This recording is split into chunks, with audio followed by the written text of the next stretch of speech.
Natapos ko na akyatin ng Mount Giting-Giting, pero hindi lang pala itong meron sa Romblon. Dito lang naman matatagpuan ang napakagandang secluded island na to. At hinanigkalat ang mga undiscovered waterfalls dito. At syempre, meron din silang napakalinis na ilog. Kaya naman, samahan niyo pa akong i-explore ang tinatagong ganda ng Sibuyan, Romblon. Pero mukhang ito na rin ang magiging huling probinsyang bibisitahin ko. Dahil uuwi na ako sa amin. Nalain mo yun, uuwi rin pala ako. Naisipan namin dumiretso na agad sa Cresta de Gallo para mag-beach. From sea to summit nga, diba? Sinamahan ako dito nila Pulubing Gala, Kino at Ornel. Hi, ma'am! Sabi ko, diba pupunta ako Sibuyan? Yes, ma'am. Kahit gabi na ay bumiyahe pa rin kami. Make the most out of your last days, diba? 9 PM, nakarating na kami dito sa Cresta del Gallo.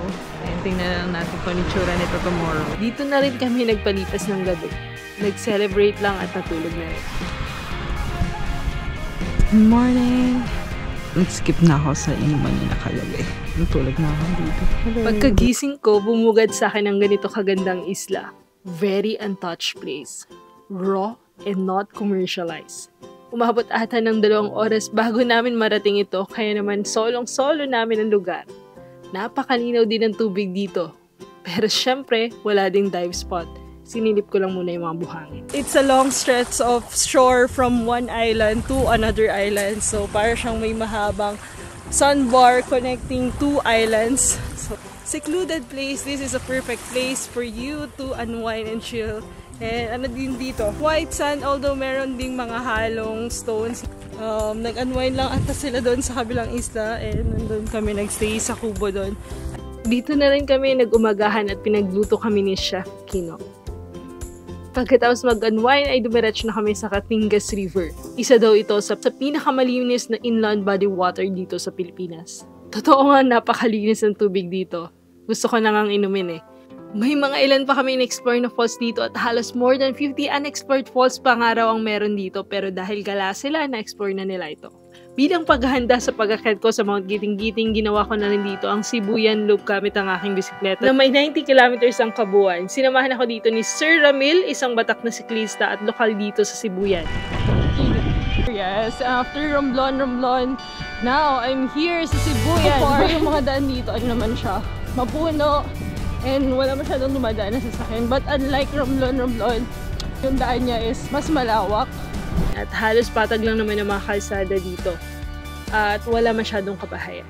Very laid back ang isla. Pero nung nakarating na kami sa bandang unahan, nagpakita na ang coastal road at napakagandang mga kabundukan sa amin. Dito ko na natanaw ang view ng Mount Giting-Giting sa malayo. At nag-goosebumps talaga ako nung time na to dahil hindi ko akalain na ito na yung aakyatin ko sa mga susunod na araw.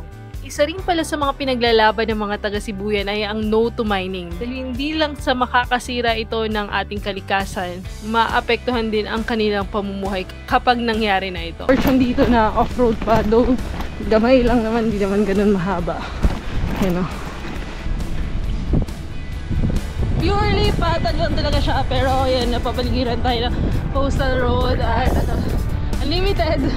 And yun din, wala masyadong kabahayan at hindi naman mainit so far. Kasi napapaligiran doon ng mga kagubatan.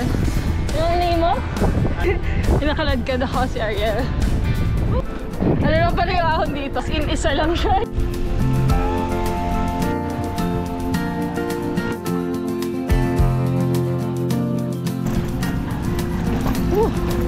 Medyo off-road pa dito, tsaka maraming ginagawin talay. Nakikita ko na tong Giting-Giting. May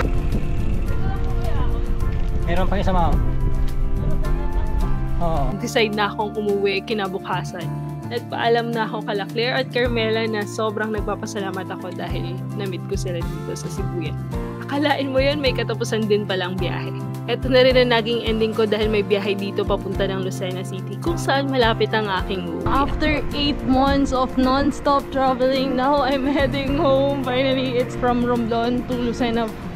Sana, naiyak ako. Ito na rin ang naging ending ko dahil may biyahe dito papunta ng Lucena City kung saan malapit ang aking uuwian. After 8 months, Manganganak na ako dyan. Kala mo buntis. Para tayong manganganak. Umabot tayo ng 8 months.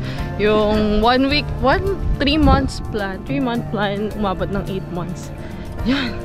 Now heading to my hometown. Bumiyahe lang ako ng mahigit 10 oras sa barko at narating ko na ang Lucena. Sinundo ako ng mga pinsan ko dito at nagpalis muna ng gabi dito bago ako pumadyak papunta ng Calauag.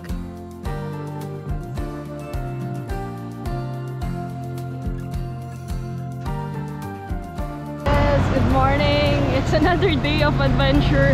I'm finally here in my province, Quezon Province. And dito ako sa Lucena heading to Atimonan, Quezon.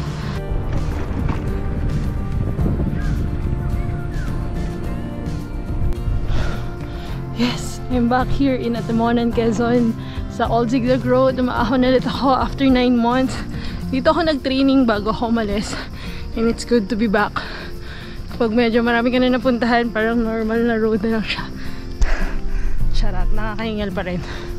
I believe dito ako nagsimula solo ride ko 2 years ago, and now I'm heading home after visiting Luzon, Visayas, and Mindanao. Nakakatuwang isipin na 2 years ago, nandito rin ako sa lugar na kinakatayuan ko ngayon. Ito rin ang unang pagkakataon kung saan trinay ko ang bike touring na wala masyadong kaalaman. Akala na after 2 years, ang taong nakatayo dito ay siya rin taong lumilipot ng Pilipinas. Bago niyo malibot ang Pilipinas, magsimula muna kayo sa malapit. Just like what I did. Hanggang sa lumayo ka ng lumayo at hindi mo na namamalayan na ang dating pinapangarap mong gawin, nangyayari na pala. O nangyari na. Naubos man ang ipon ko sa paglalakbay na ito, siguradong nakaipon naman ako ng mga alaalang hindi ko malilimutan kailanman. You'll be a storyteller. Every day, bago yung nangyayari, hindi pa ulit-ulit. So, panibagong kwento, panibagong umaga, panibagong introduction, panibagong tao, araw-araw nagbabago. And magbabago yung pananaw mo sa buhay. Life is full of adventures. And you'll feel fulfilled. Wow! Kapag matagal ka nang hindi bumabalik dun sa lugar mo, parang iba na yung lahat. Wow! After ilang buwan, I think 6 months or 7 months na rin ata hindi nakaka-uwi. And yun napansin ko is kapag familiar sa'yo yung mga lugar, wala masyadong challenge at hindi ka masyadong matatakot compare sa mga names na hindi mo pa napupuntahan or hindi mo pa nakikita. Mas mas challenging, mas may adventure. So yun yung napansin ko dito while going back home. Parang familiar na lahat yung lugar, so alam ko na yung parang alam ko na ng surprises. Diyan, it's so good to be back again. Head na natin to, di ba? Ngayon na lang ulit ako makaka-uwi. Yung huli kong alis dito, hindi pa ganun ka-busy yung mga sasakyan.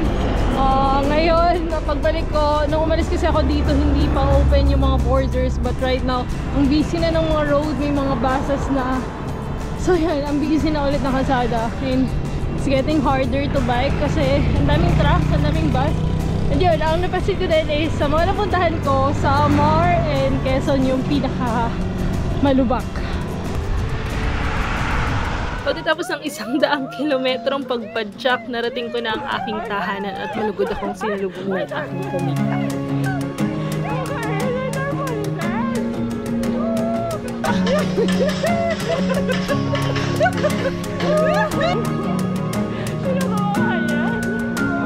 Home sweet home, finally, I'm alive!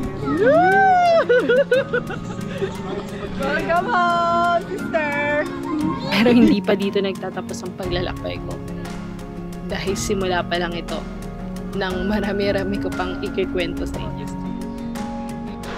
Ang laki pala ng Pilipinas, no? Paano pa kaya ang mundo?